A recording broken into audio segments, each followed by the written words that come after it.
안녕하세요. ITN 형테크 형태기자입니다. 오늘은 IT 업계를 뜨겁게 달구고 있는 뉴스를 짚고 넘어가려고 해요. 지금 애플이 아주 난리가 났죠. 애플이 자체 AI를 개발하고 있는 줄 알았는데 갑자기 구글에다가 야, 니네 AI 좀 우리 아이폰에 도입 좀 할게. 또 중국 바이두에다가도 너네 AI도 좀 우리가 사고 싶어. 뭐 이런 식으로 타진하고 있다는 막 보도가 나오고 있어요. 아니, 그동안 저희는 애플이 조용히 AI를 개발하고 있는 줄 알았는데 사실 알고 보니까 남의 거 사오려고 하고 있는 거예요. 애플이 자존심을 버리고 라이벌 구글과 손잡냐? 아니 중국에까지 손을 벌리냐? 애플이 그동안 힘을 숨기고 있었는데 그게 힘순찐이 아니라 찐따였던 거 아니냐? 뭐 이런 식으로 와글와글합니다. 그래서 오늘 형테크에서는 이게 도대체 어떻게 된 일인지 낱낱이 파헤쳐 보겠습니다.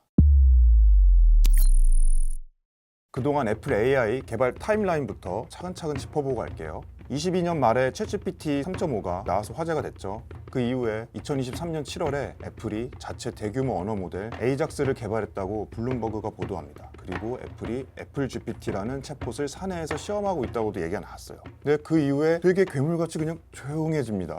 애플은 그동안 사실 AI에 대해서 언급을 극도로 꺼려왔어요. CNBC에서 조사한 건데요. 3년간 AI에 관해서 언급한 횟수, 빅테크들을 비교해보면 애플은 거의 얘기를 안 했죠. 그동안 압박이 얼마나 많이 들어왔는지 지난 2월에 팀 쿡 CEO가 주주총회에서 사실 우리도 AI에 상당한 투자를 하고 있다. 올해 말에 AI 관련해서 중대 발표가 있을 수도 있다. 라고 언급을 했어요. 같은 달에 애플카 프로젝트가 취소됐죠. 이거는 애플이 공식적으로 2014년에 시작했다고 발표했을 정도로 공들여온 프로젝트인데요. 취소가 된 거예요. 그래서 2,000명을 AI 부서로 돌렸다고 하고 저도 기억해보면 21년쯤인가 기사를 썼던 기억이 있어요. 그런데 지난 18일 아주 깜짝 놀랄 뉴스가 나옵니다. 이제 본론인데요. 애플이 구글 제미나이를 자사 제품에다가 이용하려고 논의 중이라고 보도가 나왔어요. 많이 충격을 받았죠, 사람들이. 그동안 애플이 공들여서 개발해오는 생성형 AI가 사실 수준이 떨어지니까 구글 걸 도입하는 거 아니냐 이런 말들이 많이 나옵니다.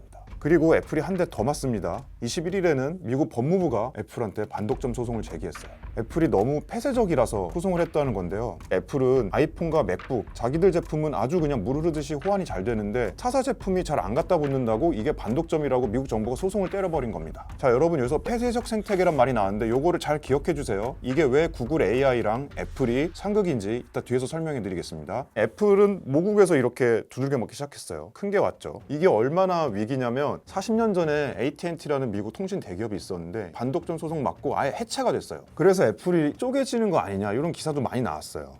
미국에서 두들겨 맞다가 또 이제 중국에서도 난리가 났습니다. 이 와중에 중국 시장에서 연초 아이폰 판매량이 전년 대비 24%가 떨어졌다는 거예요. 그래서 팀 쿡이 바로 중국으로 날아갑니다. 가서 셰셰 합니다. 그리고 바이두 AI를 탑재 요청했다는 보도까지 나와요. 이쯤 되면 애플 투자자들은 어질어질합니다. 엔비디아 주가는 날아가는데 아니 애플 우리 주가는 두 달 전보다 13% 정도 빠졌어요. 그만큼 지금 애플이 정신없고 위기다. 그럼 이제 아까 그 뉴스들이 왜 우리가 깜짝 놀랄 일인지 좀 더 짚어볼게요. 왜 제미나이 손잡는 뉴스가 충격적인 뉴스냐면 그동안 우리는 애플이 조용히 힘을 숨기면서 AI 실력을 갈고 닦고 있는 줄 알았어요. 그런데 뚜껑을 열어보니 남의 것 갖다 쓴다니까 여기서 1차 충격을 받았고요. 그리고 안드로이드를 갖고 있는 구글 거를 갖다 쓴다? 더 놀랐어요. 그러니까 저는 이게 애플이 조급함을 드러냈다고 생각하는데요. 그동안 애플은 기술이 성숙하지 않으면 아예 도입 자체를 안 했어요. 아이폰과 아이패드로 혁신을 보여준 이후에 애플은 잔인하게도 혁신 모습보다는 패스트 팔로워 모습을 많이 보여줬습니다. 기억하시죠? 애플 작은 화면만 고집하다가 삼성 갤럭시 노트 같은 큰 화면 폰도 결국 따라갔죠. 가상현실 헤드셋도 결국 10년 만에 출시했습니다. 그리고 하나 더 남았어요. 아직 폴더블 폰, 요거 애플이 참전을 안 했는데요. 폴더블 폰 이거 나온 지 벌써 4년 됐어요. 근데 애플은 아직도 꿈쩍 안 하고 있죠. 경쟁자이고 시장 선도자인 삼성은 애플이 빨리 폴더블폰 시장에 참전해서 시장을 좀 더 키워서 경쟁했으면 좋겠다는 생각이에요. 그런데 아직 애플은 폴더블폰 시장이 성숙하지 않았다고 생각하거나 이 기술 수준이 올라왔지 않다고 생각하는 걸 수도 있어요. 그런데 기술이 성숙하기까지 기다리던 애플의 모습이 지금 AI에서는 안 보여요. 그 해답은 AI 기술 발전의 속도가 너무 빠르다는 데 있습니다. 생성형 AI가 널리 보급된 게 한 1년 정도밖에 안 됐어요. 1년에 막 몇 배씩, 몇십 배씩 성장을 하니까 실제로 일론 머스크 같은 미국의 이제 테크 구루들이 우리 잠깐만 기술 개발을 멈추지 않을래? 이렇게 제안을 했을 정도예요. 그러다 보니 애플도 조급해졌겠죠. 당장 올해 갤럭시가 S24 시리즈부터 온디바이스 AI 폰을 내놔서 판매량이 확 올라갔거든요. 사실 애플이 구글 제미나이나 챗GPT를 아이폰에 도입하는 거 그럴 수도 있다고 생각해요. 삼성 갤럭시 AI도 완전히 100% 자사 AI가 아닙니다. 구글 제미나이를 갤럭시에 맞게 커스텀해서 사서 쓰는 거예요. 애플도 협상을 잘하면 구글 티 하나도 안 내고 애플 기술로 포장할 수 있습니다. 사실 아이폰 안에서 우리 AI를 다 쓰고 있어요. 요새 유행하는 생성형 AI가 아닐 뿐이지 머신러닝을 통한 AI 같은 건 이미 다 녹아 있어요. 애플이 이런 뉴럴 엔진 반도체 설계 기술 아주 탑입니다. 그리고 생성형 AI를 원활히 돌리기 위한 램 최저가 기술도 애플이 아주 탑급이고요. 그리고 아예 구글과 교류가 없었던 것도 아니에요. 2002년부터 애플이 구글과 제휴를 해가지고 기본 웹브라우저 사파리에서 구글 검색을 탑재를 해왔어요. 바이두 AI를 도입하는 것도 애플을 손가락질할 것만은 아니에요. 사실 중국 정부가 좀 깡패인데요. 중국은 자국에서 서비스하는 생성형 AI를 자기네 허가를 받고 서비스하도록 하고 있어요. 그런데 문제는 외국산 생성형 AI는 하나도 허가를 안 해줬다는 거예요. 챗GPT, 제미나이, 빙, 하이퍼클로바 이런 거 중국에서 다 안 된다는 거예요. 근데 신기한 거는 삼성전자는 연초에 갤럭시 S24 AI 버전 중국에도 냈어요. 이게 어떻게 가능했냐? 중국판 갤럭시에는 중국 바이두 AI 요게 들어갔어요.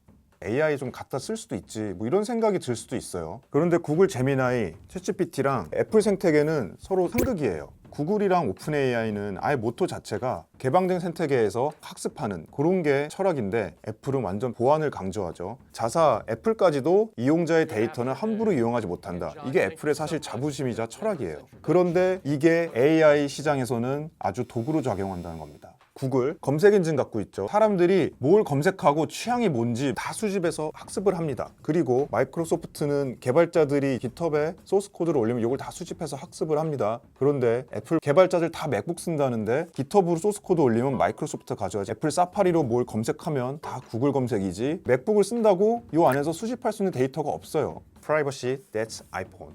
이 강력한 보안이 AI 발전에 발목을 잡았다.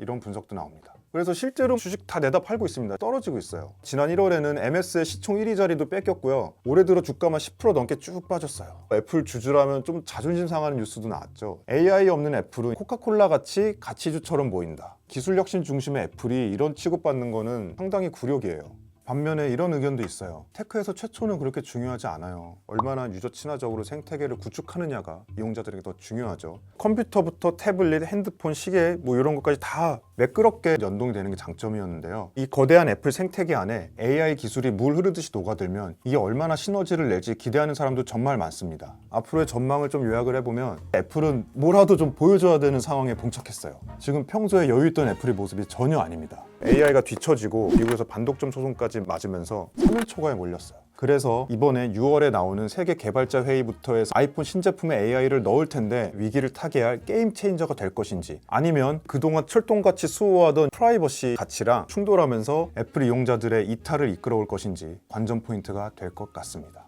저희가 아이폰 16이 어떻게 변했는지 올 가을에도 리뷰 영상 올릴 테니까 그때까지 기대해주세요. 오늘 형테크였습니다. 감사합니다.